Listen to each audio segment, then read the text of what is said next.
Hello everybody, we're going to have a video very similar to yesterday where we just cover some league news. Now before we start, please make sure to give the video a thumbs up if you like it and then join the Hockey Brigade by subscribing.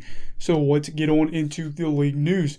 The first thing obviously being the Anaheim Ducks, or former Anaheim Ducks GM Bob Murray, and him stepping down from his position that he's had since 2008. And we all know that that is after kind of coming out and us hearing that there is a toxic work environment because of his temper tantrums and outbursts and threats. It's just one of those things that now that we know, I guess, what the problem is, which is him having an alcohol issue, so he's going in an alcohol abuse program. We're going to have to see what happens for him there. I don't expect him to come back and be the Ducks GM anymore, but maybe, just maybe, he could get a job down the line. Tough to say. Obviously, it doesn't condone what he did with his behavior with the Ducks, but I do hope he gets the help he needs in that program. And for the Ducks, I hope that they're obviously fine without him. Now, another thing that I wanted to talk about is just the weird start that the top teams that we expected have had. The three teams that I wanted to talk about: Colorado, Tampa Bay, and Vegas. And for Colorado, obviously they are 6th in the Central right now. They've had some injuries, they've had suspensions, they've had COVID to deal with, and I think for them, I don't know what's going to happen. McKinnon is going down with an injury. I would imagine they would still make the playoffs, obviously. But I'm not so sure that they're going to win that division title if they continue to struggle without McKinnon for 3 weeks. And obviously you have Tampa Bay. We expected them to take a step back a little bit. You had the expansion draft, which everybody dealt with, but obviously they had to get under the cap.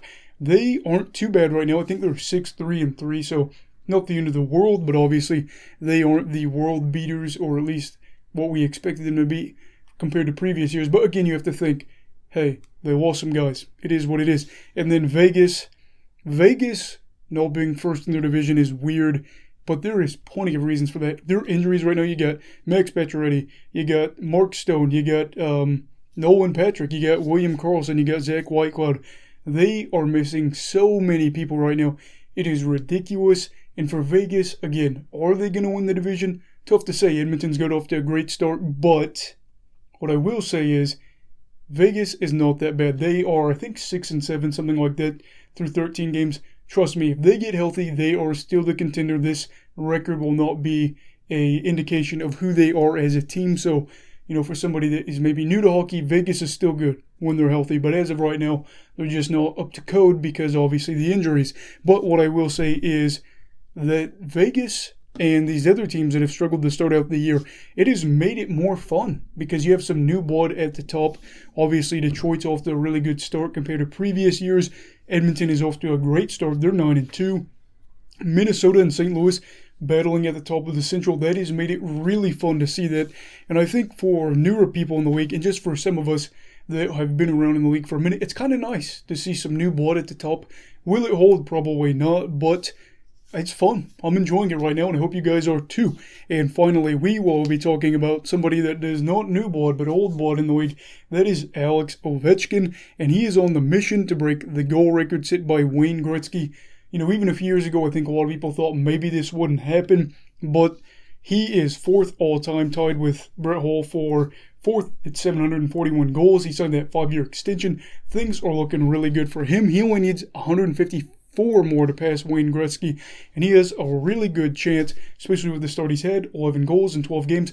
Will it, slow down a little bit? Definitely, because this is an 18.3% shooting percentage to start out the year for him. His best season outside of this year, which is a very small sample size, but outside of that is 15.4%. So it'll come down a little bit. I would imagine he's not going to almost average a goal per game, but you never know with Ovi because he continues to be a reliable goal scorer for the team.